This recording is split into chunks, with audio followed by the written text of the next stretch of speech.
Hey everyone!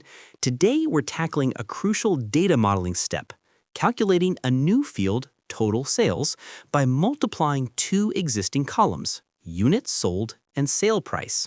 We are using the most direct and efficient method right within the Power Query interface, which is the best practice for creating derived columns before loading them into your model.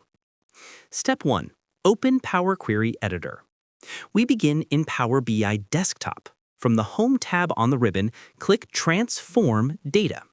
This action launches the Power Query Editor, which is your dedicated environment for all data cleaning and preparation, keeping those steps separate from your visualization canvas. Step 2. Select and prepare columns.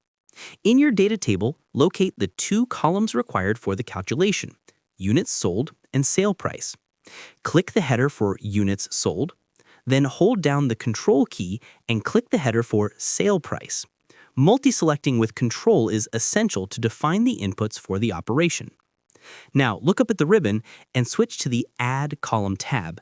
This is key. We use Add Column instead of Transform because we want to keep the original units sold and sale price columns intact and create a brand new column for the result. Step 3. Execute the multiplication. Under the Add Column tab, look for the From Number group. Click the Standard drop-down button and select Multiply.